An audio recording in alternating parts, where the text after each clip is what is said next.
आज जो हम पढ़ने वाले हैं that is the point number 3.3 modern periodic law and the present form of the periodic table, है ना. तो be concentrate and try to focus out.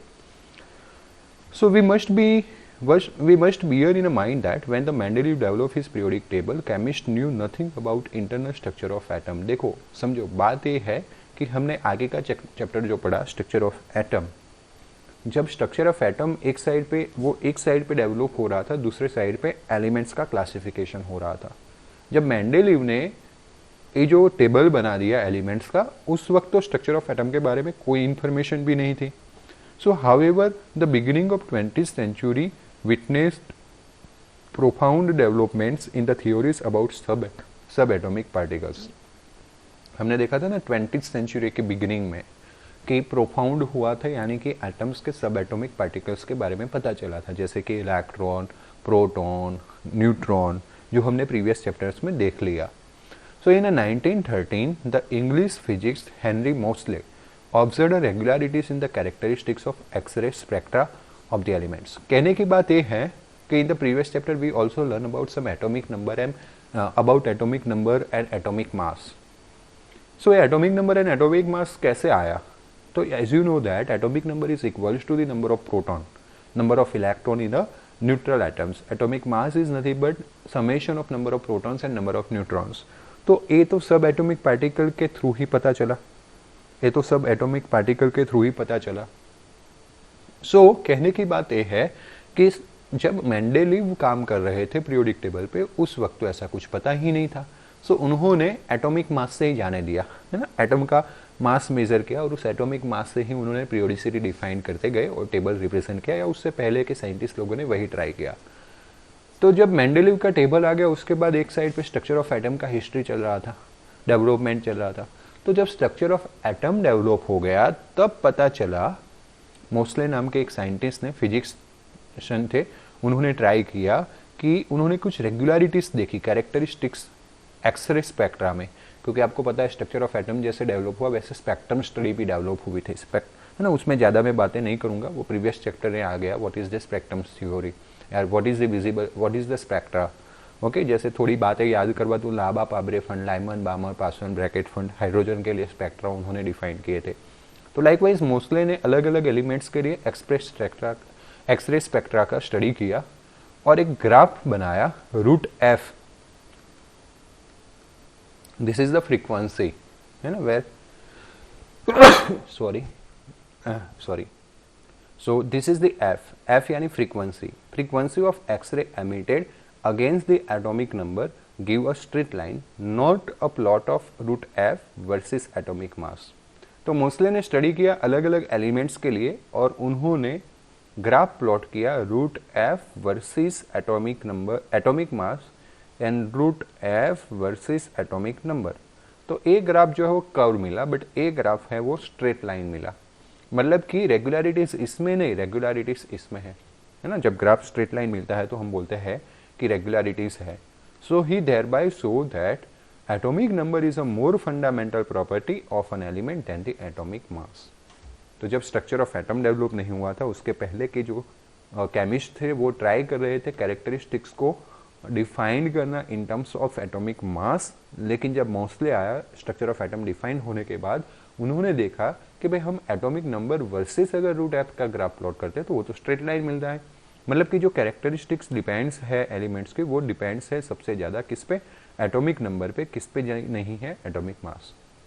So Mendeleev's periodic law was therefore accordingly modified and this is known as modern periodic law and can be stated as the physical and chemical properties of the elements are periodic function of their atomic numbers.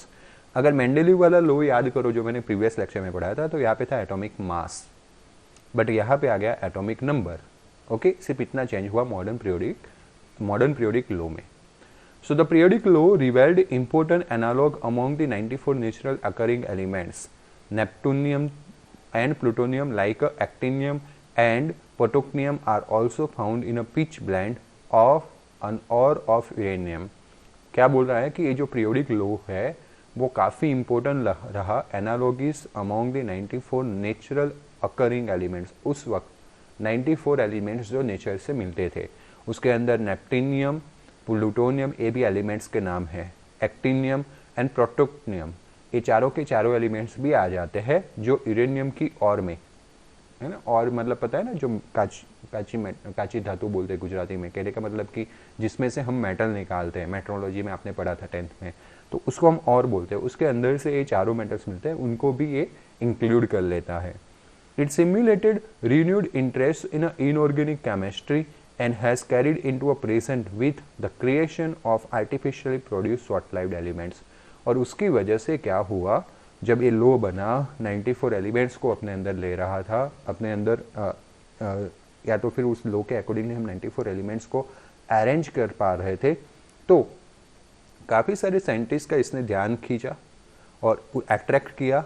और कौन C chemistry का development हुआ बाद में, inorganic chemistry. देखो there are two separate part, there are two separate branch of the chemistry, that is organic and inorganic. Organic chemistry specially deal with the compounds of carbon and hydrogen, other than जो भी है उसको हम inorganic chemistry बोलते हैं। तो inorganic chemistry में काफ़ी सारा ध्यान और इंटरेस्ट लेके गया केमिस्ट का, और उसके थ्रू हमने काफ़ी सारे एलिमेंट्स फाइंड किए, जहाँ पे नेचुरली अकरिंग एलिमेंट्स 94 की बात थी, आज 18 एलिमेंट्स हमारे पास है। देन तो बाकी के जो अगर आप डिफरेंस देखो तो 24 एलिमेंट्स है जो आर्टिफिशियल है, जो शॉर्ट लाइव्ड है, मतलब कि उनका लाइफ बिल्कुल कम है क्योंकि वो रेडियो एक्टिव है।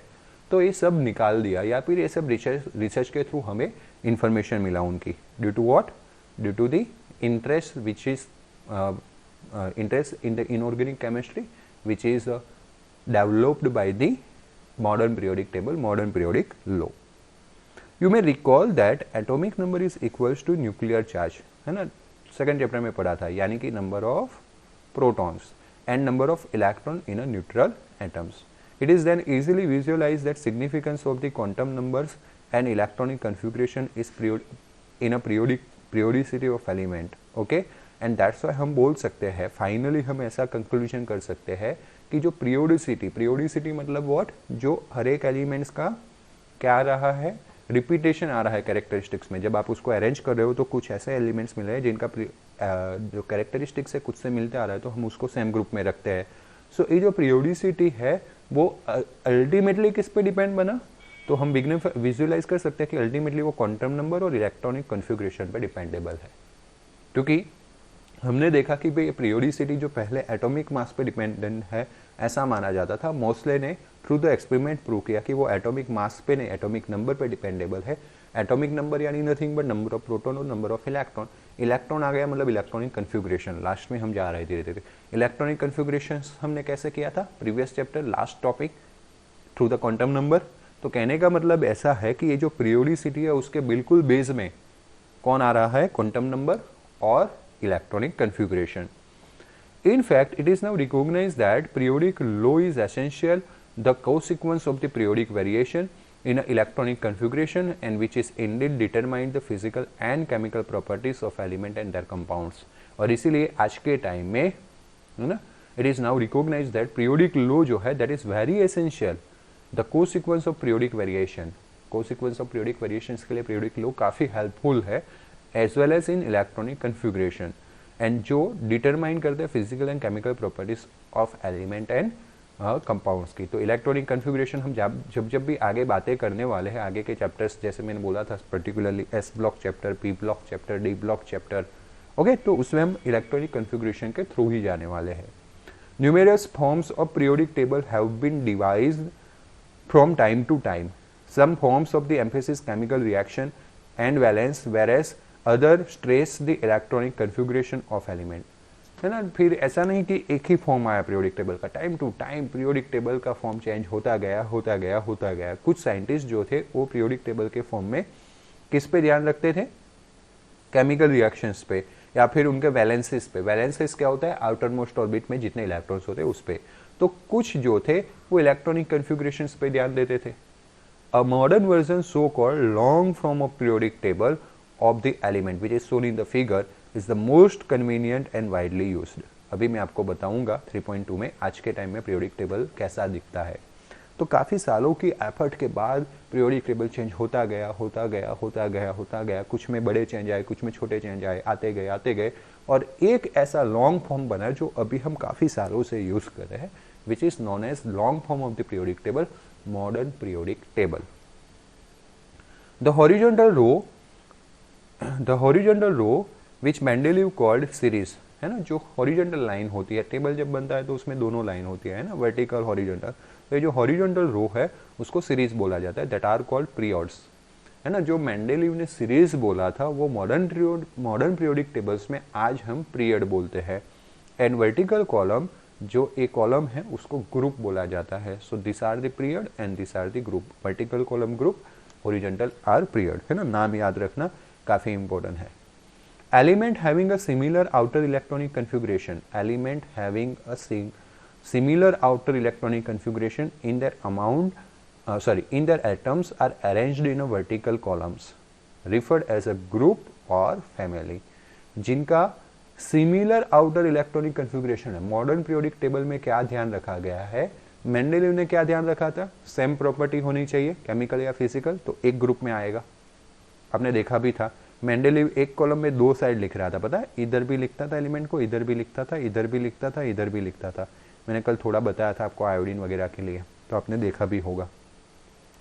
तो मेंडेलीव का एम था भाई एक ग्रुप के अंदर सेम प्रॉपर्टी वाले एलिमेंट आने चाहिए, और इनका जो एम है मॉडर्न पीरियोडिक टेबल में हमने देखा, या मॉडर्न पीरियोडिक टेबल जो long form of periodic table है वो फोकस करता है कि एक ही ग्रुप के अंदर जो इलेक्ट्रॉनिक कन्फिगुरेशन है वो सेम रहना चाहिए। Element having a similar outer electronic configuration in that atoms are arranged in a vertical columns, refer to as a group और फैमिली, जिसको हम ग्रुप या क्या बोलते हैं, फैमिली बोलते हैं।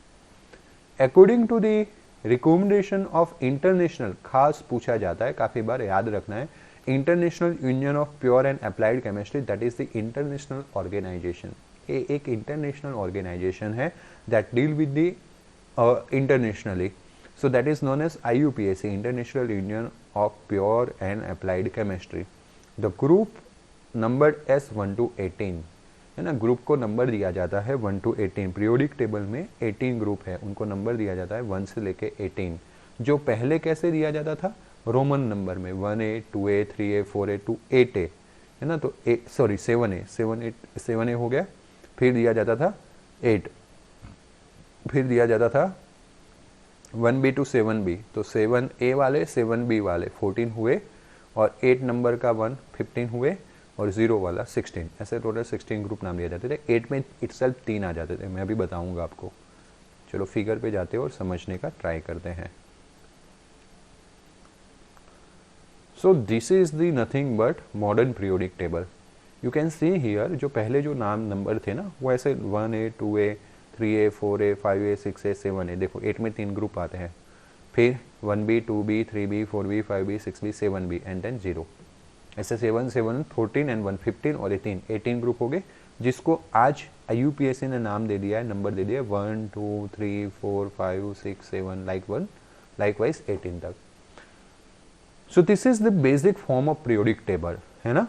अच्छे से समझ लो कि इसमें देखो क्या दिया गया है, एटम का एटॉमिक नंबर दिया गया है 5 6 7 8, क्या बता रहा है, एटॉमिक नंबर। फ्लोरीन का 9 है, नियोन का 10 है, आर्गोन का 18 है, एटॉमिक नंबर। ऑलरेडी हमने 1 to 30 तो रेडी कर ही लिए है, पता है ना, हा ही ली बे बो का ना ओ फ नी सो मे, फिर ए सी फो स क्लो आ पो के स्के टी विक्रम फैको नी कॉपर जिंक। मैंने ऑलरेडी 30 तक आपको करवा दिया है। देन अब इसमें जो वर्टिकल कॉलम है that is known as group, है ना, group number 1, group number 2, group number 13, likewise 18, group को फैमिली भी बोलते हैं। और ये जो हॉरिजॉन्टल है that is known as period. Period 1 में देखो सिर्फ हाइड्रोजन एंड हीलियम, फिर period 2, period 3, period 4, period 5, period 6, period 7, ऐसे 7 पीरियड है। देन और नीचे देखो आपको अलग एलिमेंट्स अलग ब्लॉक मिलेगा, that is app block. Okay, चलो वट एवर, थोड़ा थोड़ा स्टडी हम करने ही वाले हैं 1 by 1। So up to now आपको नोटेशंस के बारे में समझ में आ गया होगा। If you have any doubt you will comment me. There are all together 7 periods. Total कितने पीरियड्स हैं, 7 पीरियड्स हैं। And the period number corresponds to the highest principal quantum number. Okay, जो there are together 7 periods, total 7 periods है, और इनका जो period number है that correspond to the highest principal quantum number. इनका जो पीरियड नंबर है वो किसको जब correspond रहेगा, highest principle number n of the element in the period. जैसे कि माय डियर स्टूडेंट्स, मान लो कि सोडियम की बात करते हैं, आपको थोड़ा याद होगा इसीलिए मैं याद करवाता हूँ. कौन कमेंट करेगा what is the electronic configuration of sodium? तो आप बोलोगे भाई सोडियम का एटॉमिक नंबर है 11. तो सर लिखिए 1s2 2s2 2p6 3s1. तो बेटा ए इलेक्ट्रॉनिक कॉन्फ़िगरेशन में हाईएस्ट एटॉमिक नंबर कौन सा है, हाईएस्ट क्वांटम नंबर कौन सा है, 3. तो भाई ये जो सोडियम है ना वो थर्ड पीरियड में आएगा. देखो check it out, third period. देखो है ना, सोडियम जो है वो थर्ड पीरियड में है. मिला कि नहीं? Yes, good, very good Harsh, है ना. Is it clear to all of you? जो हाईएस्ट इलेक्ट्रॉनिक कॉन्फ़िगरेशन में हाईएस्ट प्रिंसिपल क्वांटम नंबर होता है वही पीरियड में वो एलिमेंट रहता है. तो आपको पूछा जाएगा, आपको टेबल बनाना आने की जरूरत नहीं है, उसके रूल्स वगैरह आने की जरूरत है. जैसे कि आपको पूछा जाएगा भाई पोटेशियम जो है वो पोटेशियम कौन से ग्रुप में आएगा, कौन से पीरियड में आएगा, ग्रुप बाद में रखते हैं, कौन से पीरियड में आएगा. तो आप पोटेशियम का नंबर लोगे 19 का इलेक्ट्रॉनिक कॉन्फ़िगरेशन आप according to the chapter number 2 बनाओगे. 1s2 2s2 2p6 3s2 3p6. ए हो गया आपका 18. फिर आएगा भाई कौन, 4s1, है ना. 2 2 4 6 10 2 12 18 एंड 19. तो कौन से में होगा, सबसे ज्यादा क्वांटम नंबर कौन सा है, 4. तो फोर्थ पीरियड में होगा. तो लाइक वाइज आपको कोई ना कोई शॉर्ट क्वेश्चन पूछा जा सकता है. 1 से 30 में आपको एटॉमिक नंबर याद होना चाहिए. कुछ लोग तो ऐसे बना भी देते हैं, हा ही ली बे, फिर यहाँ से चालू होता है बो का ना ओ फ नी. ओके, मैं थोड़ा बड़ा बनाता हूँ ताकि आपको समझ में आए. यहाँ से बीच में ऐसे हा ही, फिर ली बे, बीच में जगह आएगा, बो का ना ओ फ नी. एक्चुअली में हीलियम के नीचे नहीं होना आएगा. सो मे ए सी फो स क्लो आ पो के, फिर यहाँ पे आएगा बीच में स्के टी वी क्रम फे को, बीच में ही आएगा नी कॉपर जिंक. ओके, सो ये आप इतना याद रह गया ना तो आप कोई भी नंबर बना सकते हो. जैसे first period, second period, third period, fourth period, first group, second group, third group, fourth group, fifth, six, 7 8 9 10 11 12 13 14 15 16 17 18, है ना. तो आपको इतना बेसिक 1 से 30 का, 1 से लेके 30 का, इज देयर एनी प्रॉब्लम? 1 से लेके 30 का क्या आना चाहिए, अरेंजमेंट.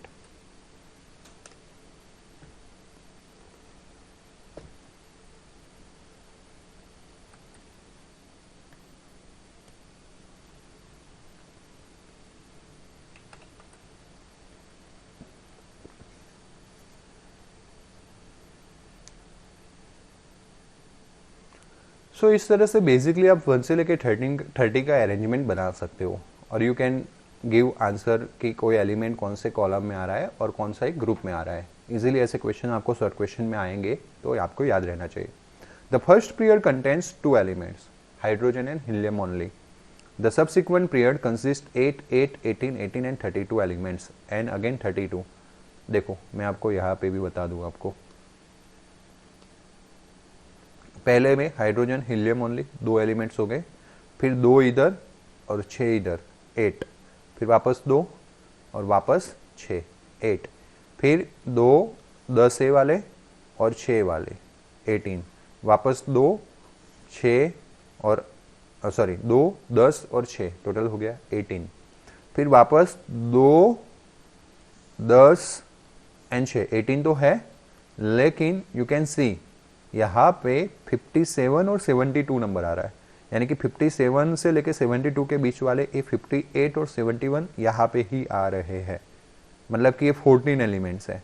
तो 18 एंड 14 हो गया 32, लाइकवाइज 289 से लेके 90 और 103, ये सबका प्रॉपर्टी एक जैसा है, यहाँ पे ही आ जाते हैं। डन, इसी बॉक्स में आ जाते हैं, बट एक साथ सब नहीं लिख सकते इसलिए हमने अलग से लिखा। और ये 10, 14, 10, 2 एंड 6, टोटल वापस 32। बट ये जो देखो आप लास्ट वाले देखो 114 तक जो है वो कंप्लीट था ऐसा माना जाता था। ये लास्ट में MC, LV, TC, OG, ये 4 एलिमेंट अभी अभी रिसेंटली फाइंड आउट किए गए हैं, इसीलिए आपको 32 एक ही टाइम लिख के दिया है ना, आपको 6th पीरियड तक लिख के दिया गया है, तो आपको अभी याद भी रह जाएगा। पहले पीरियड में 2, दूसरे और तीसरे में 8, थर्ड एंड फोर्थ में 18, और सॉरी 5th एंड 6th में 18, फिर भी गलत किया मैंने, 1, 2 एंड थर्ड में 8, 4 एंड 5th में 18, 6 एंड 7 में 32 आएगा। बट यहाँ पे 7th पीरियड को इनकम्प्लीट मान रहे हैं, जो अभी कंप्लीट हो गया है, इसलिए वापस 32 नहीं लिखा। तो इसमें मैक्सिमम कितने एलिमेंट्स हो सकते हैं? 32 7th में, और वो अभी है ही 32। और उसके साथ हमारा पीरियोडिक टेबल 118 एलिमेंट्स का कंप्लीट हुआ। Okay, so table 14 elements of the both 6 and 7 periods, जो मैंने बोला कि 14 एलिमेंट्स जो नीचे है F, वो 6 एंड 7 पीरियड्स के है, जिसको सेपरेटली प्लेस किया जाता है बॉटम में। सो अप टू नाउ किसी को कोई doubt? Any doubt you have?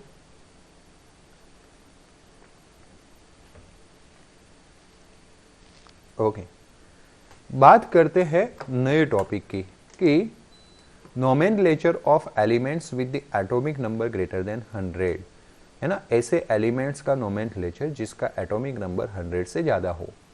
The naming of new elements had been traditionally the privilege of the discoverer and discoverers. Okay, पहले ऐसा माना जाता था कि जो नेम होते थे एलिमेंट्स के वो उनके डिस्कवरर से होते हैं, जैसे एक था रुथरफोर्ड, उसमें से रथरियम करके आ रहा है। डन, तो ऐसे मतलब साइंटिस्ट के नाम से या डिस्कवरर के नाम से दिए जाते थे। So and suggest the name was rectified by the IUPAC, और फिर जो एलिमेंट नया आता था, नया ढूंढ के लाते थे, उनके लिए जो नाम सजेस्ट करने का काम है वो कौन करता था? International organisation, that is IUPAC। In a recent year this has led to some controversy, but आज के टाइम में, पहले तो ठीक था, पहले इतना ग्लोबलाइजेशन नहीं था, न्यूज़ ज़्यादा स्प्रेड नहीं होते थे, तो भाई शांति बनी रहती थी। बट आज के टाइम में क्या होता रहता है? कंट्रोवर्सी क्रिएट करता है। जैसे अभी जो एपिडेमिक चल रहा है कोरोना का, तो वैक्सीन के लिए कैसे कंट्रोवर्सी होता रहता है। अमेरिका बोलता है मैंने फाइंड किया, चाइना बोलता है मैंने फाइंड किया, रशिया बोलता है मैंने फाइंड किया, इंडिया बोलता है हम 3rd स्टेज में हैं। सो लाइकवाइज कंट्रोवर्सी क्रिएट होता है, क्योंकि जो पहले फाइंड करेगा उसका फायदा है अल्टीमेटली। सो लाइकवाइज ऐसा ही कुछ था एलिमेंट्स में भी, जो पहला एलिमेंट्स निकाल के लाएगा, हर जगह पे रिसर्च तो होते ही रहते हैं। जो कंट्री पहले दावा करेगी तो उसकी वजह से वो आधे रिसर्च पे दूसरे कंट्री भी बोल देंगे कि भाई हमारे पास है। अभी जैसे कोरोना वायरस का जो वैक्सीन है वो सब जगह पे आधा रिसर्च हुआ है, पूरा रिसर्च तो कहीं हुआ नहीं, सक्सेसफुली मिला नहीं। Then so this is the thing, आधे रिसर्च पे दावा हो जाते हैं कि मैंने किया है और कंट्रोवर्सी क्रिएट होती है। So the new element with the very high atomic number are so unstable that only minute quantities, sometimes only a few atoms of them are obtained. जो नए एलिमेंट्स है, जैसे कि 114 तक, अगर आप 94 की बात करो, they are the naturally occurring. 92 uranium है, वो भी रेडियो एक्टिव है, मतलब कि धीरे धीरे खत्म होता जाता है। तो इसके बाद के जो आर्टिफिशियल है वो तो जल्दी से खत्म होते हैं। जैसे जैसे एटॉमिक नंबर बढ़ते हैं उनकी शॉर्ट लाइफ बिल्कुल कम होती है। आप ऐसे लाके रखोगे, 10 दिन के बाद देखोगे नहीं दिखेगा, खुद ब खुद रेडियो एक्टिव है, डिकम्पोज हो जाएगा। सो जो नए एलिमेंट्स है वो तो काफ़ी शॉर्ट लाइफ है। तो अगर मैं ऐसा बोलूँ, दावा करूँ कि भाई मैंने एलिमेंट ढूंढ लिया है और फिर जाऊँ रिप्रेजेंट करने के लिए किसी ऑर्गेनाइजेशंस के सामने, तब तक तो वो गायब हो गया होगा, है ना। सो this is the thing, their synthesis and characterization therefore required highly sophisticated costly equipments and laboratory। अगर इनका स्टडी करना है तो फिर हाईली सोफिस्टिकेटेड एनवायरनमेंट या केमिकल इक्विपमेंट्स चाहिए, लेबोरेटरीज चाहिए। क्लियर है? चलो, such a work is carried out with a competitive spirits only in a some laboratories in the world. तो काफ़ी सारे वर्ल्ड में ऐसे कंट्री है सो सिर्फ कंपटीशन में रहने के लिए इतना खर्चा भी करते हैं और ऐसा रिसर्च वर्क कैरिड आउट करते हैं कि हम ढूंढ लेंगे, इस कंट्री के पहले हम ढूंढ लेंगे। तो इन लोगों ने रिसर्च नहीं क्या बना दिया है, कंपटीशन बना दिया है, क्योंकि पता ऐसा है कि जो लोग ढूंढ के लाएंगे उनका नाम मिलेगा, उनको एलिमेंट्स को उनका नाम मिलेगा, और इसीलिए वो फिर पूरे हिस्ट्री में, जैसे कि हम कैसे आज मैग्नीशियम को मैग्नीशियम से ही जानते हैं, आगे जाके भी वो चेंज होने वाला नहीं है नाम, वो फिक्स हो गया। तो उस तरह से एक कॉम्पिटिटिव नेचर बन जाता है। साइंटिस्ट बिफोर कलेक्टिंग, और that's why scientist before collecting the reliable data on the new element at a time get tempted to claim for discovery, है ना। डेटा लिए बिना ही भाई क्लेम कर देते कि मैंने ये डिस्कवर कर लिया। For example both American and Soviet scientist claim credit for discovering the element 104। ऐसा कुछ पास्ट में हो भी गया है, जैसे कि एटॉमिक नंबर 104 वाला जो एलिमेंट है उसके लिए अमेरिकन साइंटिस्ट और सोवियत साइंटिस्ट दोनों, पता है आपको, आपने ऐसा पढ़ा होगा 9th 10th में, दोनों एक सिक्के के दो पहलू है, कभी एक दूसरे के साथ बनता नहीं था, है ना, सोवियत का और अमेरिका का। दोनों ने क्लेम किया भाई कि ये एलिमेंट हमने डिस्कवर किया है। The Americans named it rutherfordium, है ना, अमेरिकन ने उसको नाम दिया रदरफोर्डियम, है ना, रदरफोर्ड के ऑनर्स में, रदरफोर्ड जिन्होंने स्ट्रक्चर ऑफ एटम्स के लिए काफ़ी सारी अच्छी स्टडी की थी। Where Soviet named him kurchatovium to avoid such a problem. अब एक ही एलिमेंट के दो नाम तो हो नहीं सकते, दोनों जो क्लेम कर रहे थे या क्रेडिट लेने के लिए ट्राई कर रहे थे कि भाई हमने किया, ये हमने किया। So to avoid such a problem IUPAC has made a recommendation that until a new element's discovery is proved and its name is officially recognized, a systematic nomenclature can be derived directly from the atomic number of element using the numerical roots for 0 and 19। तो IUPAC ने decide किया कि भाई ऐसे competition को ख़त्म करना है तो एक रूल्स एंड रेगुलेशन बना दे। तो उन्होंने एक रूल्स एंड रेगुलेशन बना दिया, उन्होंने नाम देने की जो मेथड थी उसको on the basis of atomic number बना दी, और जब कोई कंट्री अच्छे से क्लेम करेगा तब उसका नाम दिया जाएगा, रिकॉग्नाइज किया जाएगा, नहीं तो जो नाम IUPAC ने दिया है वही का वही नाम रहेगा। This are shown in the table.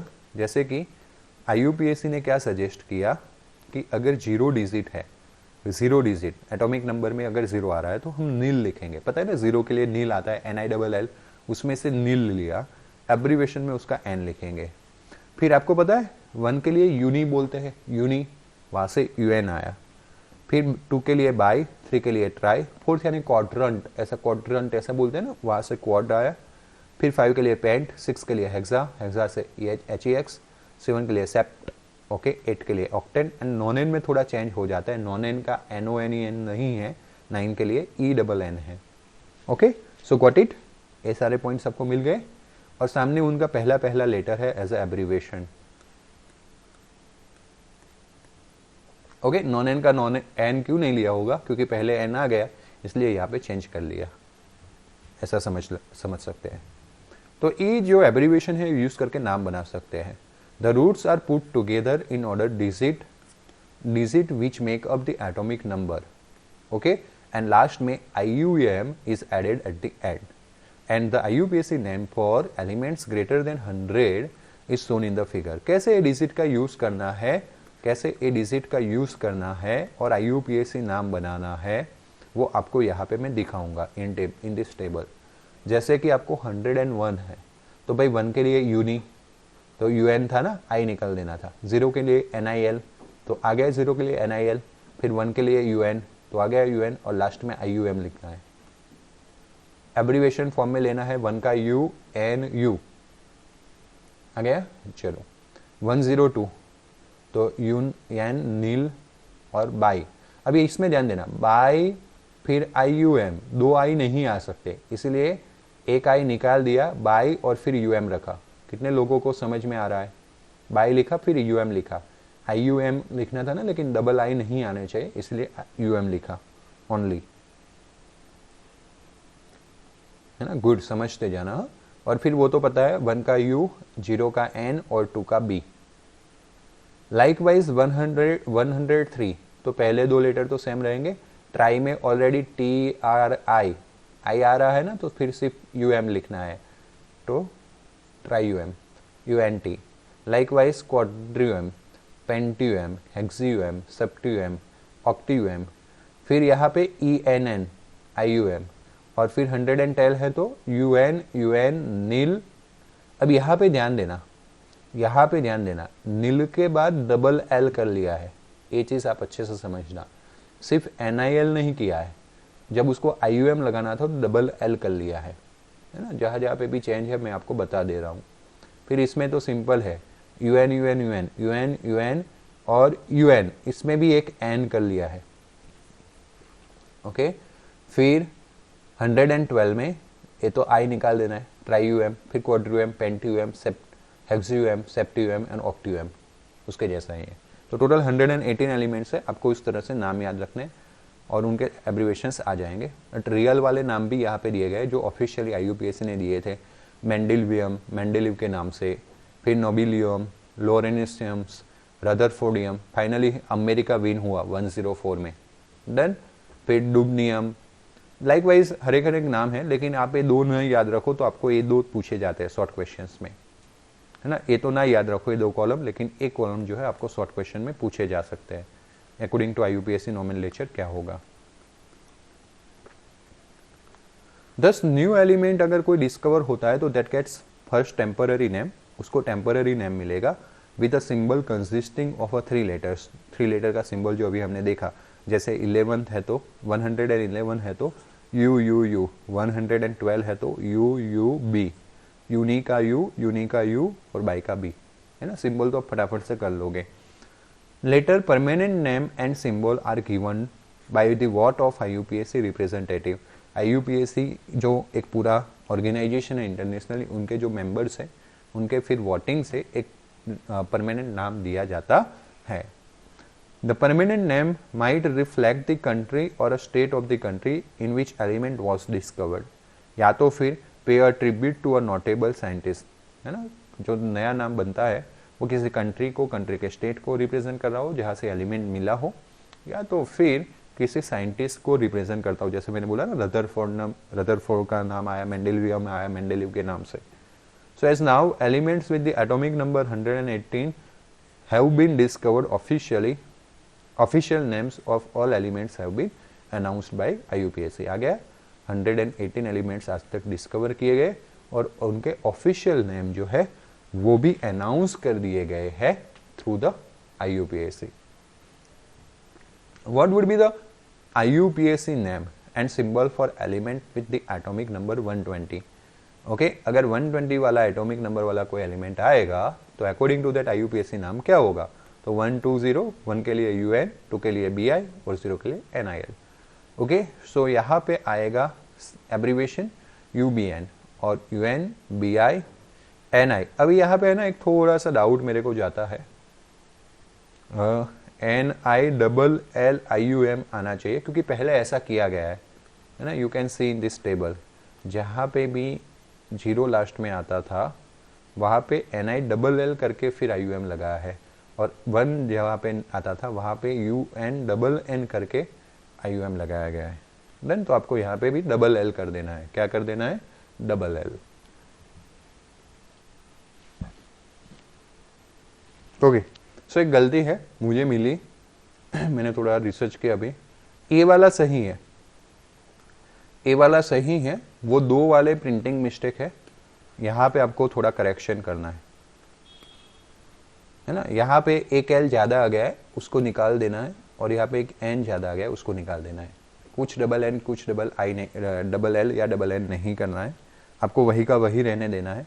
NIL फिर IUM, UN फिर IUM। हाँ, आपको इतना ध्यान रखना है कि अगर BI और ट्राई I आ रहा है तो उसके लास्ट में सिर्फ UM लगेगा, है ना। Am I clear to all of you? Yes और नो?